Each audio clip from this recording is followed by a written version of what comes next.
superávit fiscal es el pilar del plan económico de Milei. Sin embargo, mucha gente, no solamente de la oposición, sino también liberales, dicen que es falso y que este gobierno en realidad está ocultando una serie de gastos para mostrar un mentiroso superávit fiscal cuando en realidad debería de ser déficit fiscal el resultado. ¿Cuál es el argumento de esta gente? ¿Tienen razón o están equivocados? Y si esto es real, ¿qué consecuencias podría tener? Bueno, quédate porque hay algo muy importante a lo que Milei debería de prestarle atención. Bueno, para resolver este dilema, primero vamos a responder rápidamente qué es el resultado fiscal y por qué es importante. El resultado fiscal es la diferencia entre lo que ingresa el Estado y lo que gasta. Si el Estado gasta más de lo que ingresa, hay déficit, algo que suele pasar en general en todo el mundo y también en Argentina. Y si el Estado ingresa más de lo que gasta, se dice que hay superávit, lo que sucede hoy durante el gobierno de Milei. ¿Y por qué el superávit es importante? Bueno, sobre todo por dos motivos. Bueno, el primero es que resulta que cuando el Estado tiene déficit, esa diferencia entre lo que ingresa y lo que gasta suele recurrir a financiarla con emisión monetaria, imprimiendo pesos. Y la emisión monetaria genera inflación. Por sostener un déficit tan grande tanto tiempo, Argentina hoy tiene mucha inflación. Y el segundo motivo es por la deuda, porque el Estado también recurre a financiar este exceso de gastos con deuda, o sea, con dinero prestado. Entonces, si queremos que la inflación no vuelva a subir y la deuda tampoco vuelva a subir, necesitamos que no haya más déficit. Y es más, si queremos pagar las deudas en el futuro, conviene no solamente tener equilibrio fiscal, o sea, gastar lo mismo que ingresas, sino que incluso que te sobre dinero, tener superávit fiscal. Y ya vamos a ir al argumento de por qué supuestamente el superávit es falso. Pero primero hay que distinguir entre dos resultados: el resultado primario y el resultado financiero. El resultado financiero es efectivamente todos los ingresos menos los gastos. Y el resultado primario es literalmente la misma cuenta, pero no tenemos en cuenta los gastos que ejerce el Estado en financiar los intereses de la deuda. Entonces el resultado primario es engañoso porque no tiene en cuenta todos los gastos, que son estos que están relacionados con la deuda, por lo que a nosotros solamente nos interesa el resultado financiero. En 2024 el Estado registró 1,8% del PBI de superávit primario, o sea, un 1,8% de todo lo que produce Argentina, y a la vez registró 0,3% de superávit financiero. Pero bueno, ¿por qué en realidad el superávit es supuestamente falso? Y antes de continuar con el video, te voy a presentar a nuestro gran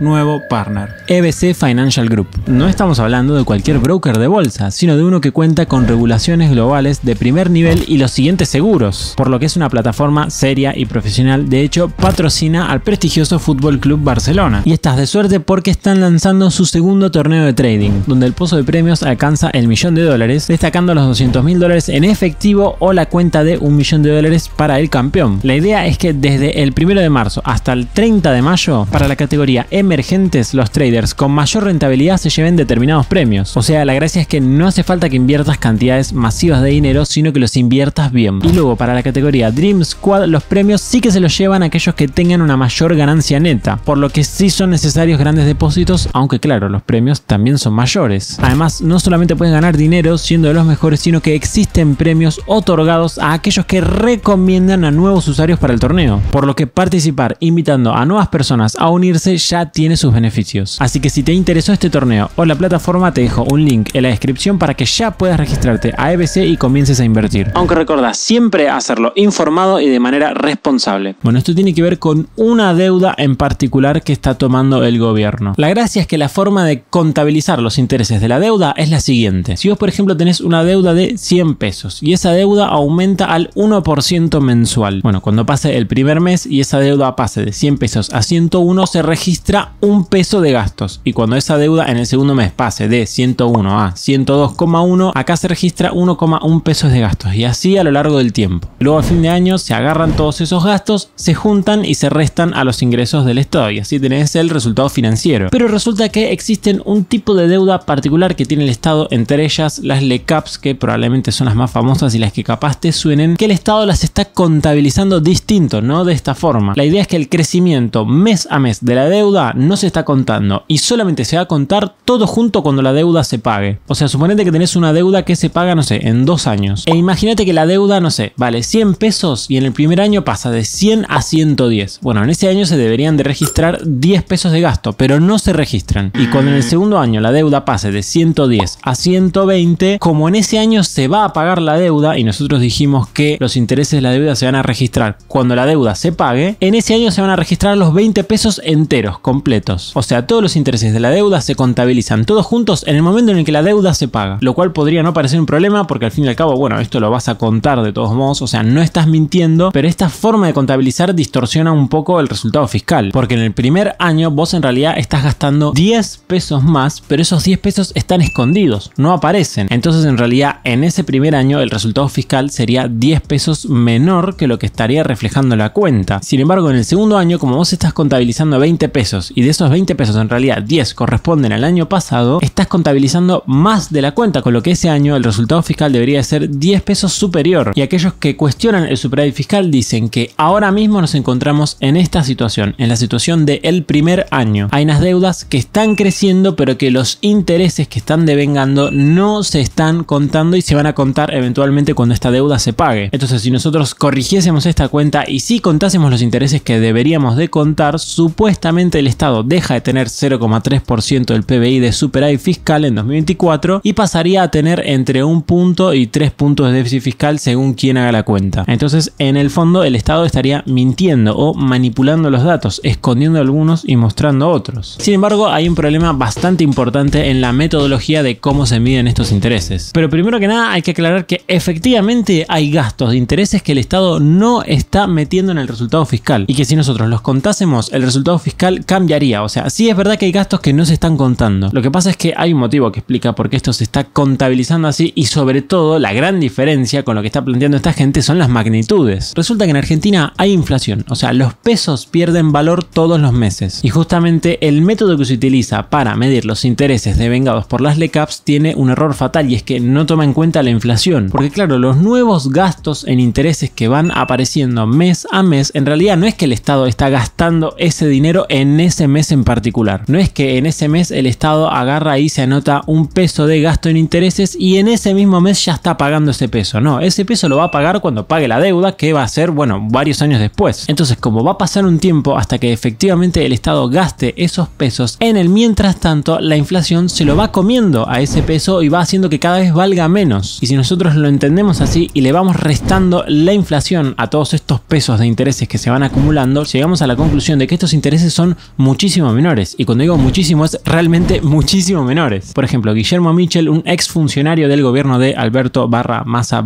Cristina, nos decía que para octubre de 2024 no había un superávit fiscal de 0,5% del PBI, que es lo que informaba el Estado, sino que en realidad había un déficit de 1,1% del PBI. O sea, ¿qué está queriendo decir? Que los intereses que no está contando el Estado, o sea, el gasto que supuestamente está ocultando el Estado, es equivalente a 1,6% del PBI. Sin embargo, según la consultora 1816, si nosotros aplicamos esto que dijimos sobre la inflación, el gasto que no contabiliza el Estado pasa de 1,6% del PBI a 0,1% del PBI. O sea, básicamente Guillermo Michel le pifió por 16 por no tener en cuenta este fenómeno. Por lo que al momento de salir este informe de 1816, lo que sucede es que en vez de haber un superávit financiero de 0,5% del PBI, en realidad tendría que haber uno de 0,4% del PBI. O sea, la diferencia es de solamente 0,1. Nada. Es como que te digan, hoy que en un año vas a cobrar un sueldo 50% superior, pero en ese año ya sabemos que va a haber 50% de inflación. Claro, eso vos lo podés anotar hoy como diciendo, uy, me aumentaron el sueldo un 50%, pero para cuando lo cobres, como ya va a haber 50% de inflación, tu sueldo va a ser exactamente el mismo. Lo mismo pasa con la deuda, porque si esta aumenta un 40%, pero en ese mismo año el PBI en pesos también aumentó un 40% porque hubo 40% de inflación, bueno, la deuda respecto del PBI sigue siendo exactamente la misma, no es que el Estado tuvo 40% de déficit fiscal, con lo que efectivamente en 2024 hubo superávit financiero. Sin embargo, sí es verdad que puede haber un problema acá, porque si bien esta deuda que está contrayendo el Estado no significa un problema para el superávit de hoy en día, podría significarlo no solo para el futuro superávit, sino para otros temas más. Lo primero a lo que habría que prestarle atención es que los intereses que no está contando el Estado, si bien son un monto pequeño, 0,1% del PBI, cada vez significan más. O sea, conforme pasa el tiempo, estos intereses son cada vez más grandes, inclusive descontándoles la inflación. De hecho, si nosotros vemos el informe de esta consultora, vemos cómo mes a mes van aumentando los intereses de esta deuda respecto también del PBI. O sea que cada vez esta deuda tiene más incidencia en empeorar el resultado fiscal. Y esta deuda está aumentando respecto al PBI porque está creciendo por encima de la inflación. Si, por ejemplo, no sé, la inflación es de 2% mensual y la deuda se actualiza un 2% mensual, bueno, la deuda no está creciendo. Pero si la deuda se actualiza un 2,2% mensual, por ejemplo, ejemplo, bueno, hay un 0,2% que crece todos los meses. Y este último escenario es lo que efectivamente está sucediendo. Sin embargo, esto tampoco es para tanto. Lo que sí podría ser relativamente preocupante es esta deuda medida en dólares y también medida en pesos nominales. O sea, si esta deuda, por ejemplo, no sé, aumenta siempre al mismo ritmo que la inflación, esto quiere decir que esta deuda cada vez representa más pesos. Ponerle que la deuda pasa, no sé, de 10.000 pesos a 20.000 pesos, lo cual no tendría nada de malo, pero claro, recordemos que el dólar está planchado durante el gobierno de Milei, o sea, el dólar no aumenta o aumenta muy poco. Y esto puede ser un problema porque, claro, si la deuda en pesos se duplica y el dólar se queda quieto, esa deuda ahora va a valer el doble de dólares. Y esto podría generar algún problema en la inflación futura y en el tipo de cambio, o sea, en el precio del dólar en el futuro. Resulta que hoy la base monetaria, o sea, la cantidad de dinero que hoy más o menos controla el gobierno, está fija, o sea, dejó de aumentar, lo cual hace que se reduzca la inflación. Es importante que haya pocos pesos en la economía, pero suponete que, no sé, sucede algo, lo que sea, que genera pánico en la gente, lo que va a suceder es que una porción muy grande de esos pesos en la economía van a ir a comprar dólares, porque no sé, se espera que se vaya toda la mierda, no importa, y esto genera que el precio del dólar suba, y conforme mayor es esa cantidad de pesos que van a ir a comprar dólares, más sube el dólar, se genera más inestabilidad, etcétera. Bueno, toda esta deuda que tiene el gobierno, resulta que en un escenario así, en un escenario de pánico, es bastante probable que los tenedores de esa deuda, o sea, la gente a la que el Estado le debe dinero, agarren y le digan, mira, ahora ya no quiero renovar la deuda, o sea, no quiero que me la pagues en 3 años, quiero que me la pagues ahora, que es cuando corresponde. Entonces el Estado no renueve más esas deudas, las pague todas juntas y de repente, claro, como tuvo que pagar un montón de deuda, eso generó que aumente un montón la cantidad de pesos en la economía. Y dijimos que conforme más pesos hay en la economía, cuando luego la gente va a comprar dólares, más aumenta el precio del dólar. Entonces esto podría generar un aumento considerablemente grande, por ende más inestabilidad, etcétera. Entonces, conforme más crezca esta deuda en pesos, es más peligrosa en un escenario de pánico porque podría generar un salto en el precio del dólar más grande. Aunque esto igual, de todos modos, se podría evitar de una forma, y es que conforme más pesos hay en la economía, si vos no querés que el precio del dólar aumente, cuando la gente vaya a comprar esos dólares, más oferta de dólares y en general más dólares tiene que tener el gobierno para contrarrestar esos pesos. Suponete que va toda la gente corriendo a comprar dólares. Si tenés 10.000 pesos y tenés 2 dólares, bueno, vas a tener que vender 2 dólares a 5.000 pesos cada uno. Pero si tenés 10.000 pesos y tenés 20 dólares, bueno, cada dólar lo vas a poder vender a 500 pesos. O sea, conforme vos más dólares tengas, mayor cantidad de pesos pueden ir a comprar dólares sin que el precio del dólar aumente. ¿Qué es lo que estoy queriendo decir? Bueno, que conforme más aumenta esa deuda en pesos, más dólares son necesarios para afrontar un posible escenario de pánico en el que toda esa deuda en pesos se transforme en pesos y vaya a comprar dólares. Sin embargo, el escenario este del que yo estoy hablando es totalmente catastrófico y las probabilidades de que suceda no es que son del 100%, sino que incluso diría que esto es un escenario relativamente marginal, porque para que esto suceda realmente tiene que haber mucho pánico, mucha gente tiene que ir toda a la vez a exigirle al Estado que le pague esa deuda en pesos y todos a la vez tienen que ir a comprar dólares, lo cual obviamente podría pasar en un contexto de inestabilidad, pero como cada vez está más estable la cosa, sería raro. Además, el gobierno para ese momento es considerablemente probable que ya haya podido conseguir un préstamo de algún banco o del FMI para tener la suficiente cantidad de dólares para hacer frente a esto que dijimos. Y además pueden ir sucediendo a lo largo muchas cosas que ayuden a que esta deuda deje de crecer o deje de ser peligrosa. Si crece la economía, quiere decir que hay más bienes y servicios para comprar, y si hay más bienes y servicios para comprar, la gente necesita más pesos para comprar estos bienes y servicios, por ende aumenta la demanda de pesos. Entonces todo este sobrante de pesos se podría transformar en simplemente circulante que compre los bienes y servicios de la economía. También, si sigue creciendo la economía, puede ir aumentando el crédito, o sea, la gente le va a poder pedir prestado más dinero a los bancos para invertir o para comprar cosas, y los bancos ese dinero que tienen que prestar de algún lado también lo tienen que sacar previamente, y bueno, los podrían sacar de los pesos de esta deuda, ¿no? O sea, la gente que está invirtiendo estos pesos en esta deuda del Estado podría pasar a invertirlos en el banco, o sea, un aumento del crédito reemplazaría a esta deuda, lo cual es totalmente sano. Además de que hay que ver si el gobierno puede maniobrar con la tasa de interés, haciendo que esta esté por debajo de la inflación, haciendo que esta deuda a su vez tampoco suba demasiado. A lo que voy es que es una bomba que no es que sí o sí va a explotar, no, es algo a lo que hay que prestar atención, nada más. Y desde luego que no anula el superávit. En 2024 no hubo déficit y en 2025, bueno, veremos. Y aunque haya déficit en 2025, muy probablemente sea de una magnitud mucho más pequeña que los que teníamos antes, por ende su relevancia es prácticamente nula. Digo, ¿cuál es la diferencia entre tener 0,3% de superávit o 0,1% de déficit? Y es más o menos lo mismo. Así que cero preocupaciones por este lado. De momento solo le prestaría atención al sobrante de pesos y a las reservas del Banco Central, nada más. Y efectivamente Milei parece tener el ojo bastante puesto en este fenómeno. Así que bueno, espero haberte aclarado un par de dudas. Te dejo acá un video hablando sobre el supuesto nuevo préstamo que va a pedirle el gobierno de Milei al FMI. También quería darle gracias a EBC, nuestro nuevo partner, porque los tipos se portan de 10 conmigo y de hecho recomiendo la plataforma. Así que nada, si te interesa te lo dejo en la descripción. Si quieres ver videos exclusivos, aparecer en los próximos saludos y entrar al grupo de WhatsApp, podés hacerte miembro o hacerte Patreon, te lo dejo en la descripción. Muchas gracias a los miembros de YouTube por ayudarme a hacer esto posible. Si vos querés videos exclusivos o entrar al grupo de WhatsApp, no te olvides de sumarte.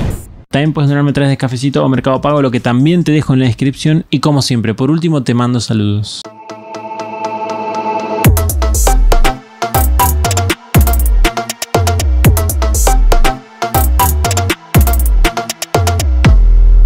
A mí todavía no se me cortó la luz, que no se me corte, que no se me corte, que no se me corte.